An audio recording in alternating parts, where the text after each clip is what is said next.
Every time many of us fill out a background check and run it through NICS, we kind of wonder to ourselves, where's this going and who has access to this information? Well, document recently leaked by the ATF shows that the ATF is monitoring NICS information. Now, it's not just that they have access to all the information, because according to supervisors of NICS, they don't release that information unless there's an investigation from the ATF, and it has to be a viable investigation. So what does that mean? Well, according to this document, if the ATF is believing that somebody is making several straw purchases, they will then monitor NICS activities for that person, but it has to be for that person. Now, NICS information is not held for a long time, so this has got to be kind of a quick grab of information. But if the ATF is accessing NICS to monitor purchases by certain individuals, well, what that means to me is that ATF can monitor anybody's purchases through NICS.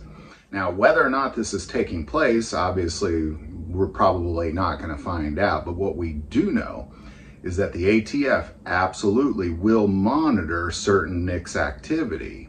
Now, again, what has to take place according to this leaked document is if ATF believes that somebody's making a lot of straw purchases, and roughly what a straw purchase is somebody goes into a gun store, they buy a gun, and they go sell it to somebody who can't pass a background check.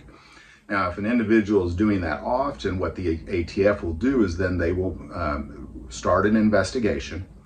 And one of the first stops they make is with NICS. They will then submit a request to monitor that information through the NICS system, and then NICS will approve or deny that request. But it absolutely is taking place. So if you've ever wondered, does the ATF monitor NICS activity? The answer is yes. They do monitor that activity.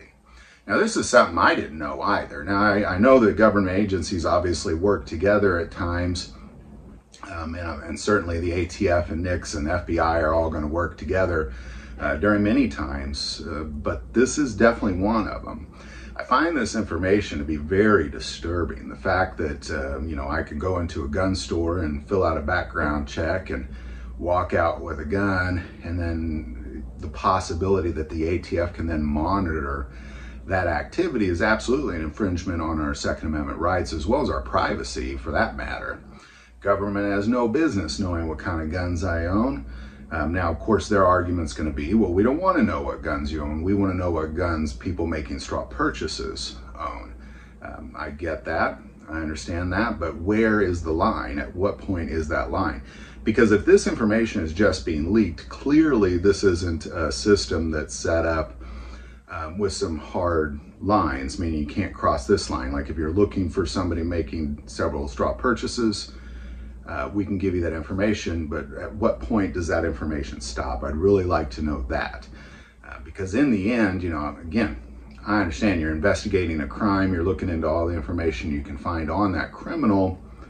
I get that, but where is the line drawn? Because if this is a system that we are unaware of, then clearly there's some parameters missing in this process. So if you ever wondered, does the ATF monitor NICS? The answer is yes, according to leaked documents from the ATF. Really kind of disturbing news to get this. This document was released to Ammo Land News just in the last 24 hours, so it's kind of a shocker in my opinion. I think deep down we all knew that to be true, but the fact that it's actually there in black and white now really makes it quite disturbing. So love to hear your thoughts on that. If you have any information on this, please put it in the comments below.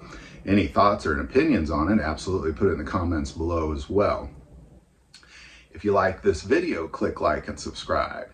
If you feel called to support this channel through Patreon, that link's below. We're now on Instagram, so that link's also below.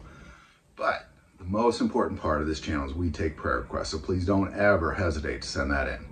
Thank you for watching this episode of God, Family, and Guns. And as always, love God, love your family, and love guns.